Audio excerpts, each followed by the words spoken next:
एक भारतीय नर्स जिसकी जिंदगी अब सिर्फ कुछ तारीखों के बीच उलझ गई है। 14 जुलाई और 16 जुलाई, एक मां की आखिरी उम्मीद, एक महिला की अंतिम लड़ाई और एक मुल्क की परीक्षा।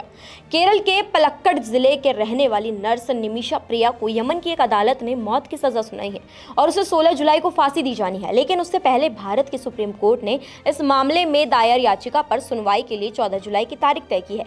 सेव निमिषा प्रिया इंटरनेशनल एक्शन काउंसिल ने याचिका दाखिल कर भारत सरकार और विदेश मंत्रालय से अपील की है कि वे कूटनीतिक माध्यमों से हस्तक्षेप कर इस फांसी को रोका जाए। याचिका में ब्लड मनी का जिक्र किया गया है, एक ऐसा ऑप्शन जिसमें मृतक के परिवार को मुआवजा देकर क्षमादान पाया जा सकता है। इस मामले में यमन में मौजूद पीड़ित परिवार को $1 लाख यानी लगभग 8 करोड़ रुपए की पेशकश की जा चुकी है, लेकिन अब तक कोई साफ जवाब नहीं मिला है। ये कहानी सिर्फ एक कानूनी लड़ाई नहीं है, ये एक महिला की असहनीय पीड़ा, उत्पीड़न और आत्मरक्षा की अंतिम कोशिश की दास्तान है।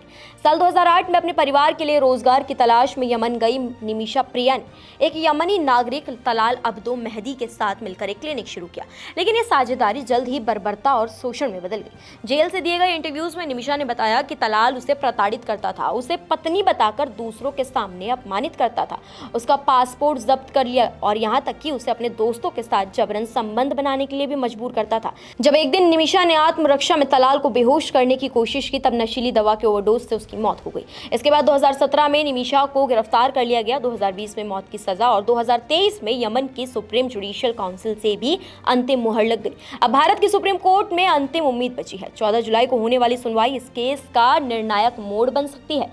अगर कोर्ट केंद्र सरकार को राजनयिक हस्तक्षेप के निर्देश देता है तो ये भारत के लिए निर्णायक कार्रवाई का रास्ता खोल सकता है। निमिषा की मां प्रेमा कुमारी इस वक्त यमन में है और हर दरवाजा खटखटा रही है ताकि बेटी की जान बचाई जा सके। देश भर में भी इस फैसले के खिलाफ आवाजें उठ रही हैं। जनप्रतिनिधि, मानव अधिकार कार्यकर्ता, सामाजिक संगठन सब सरकार से दखल की मांग कर रहे हैं। क्या 14 जुलाई को भारत की अदालत वो आदेश दे पाएगी जो 16 जुलाई की फांसी को रोक सके? नमस्कार, मैं हूं मानक गुप्ता।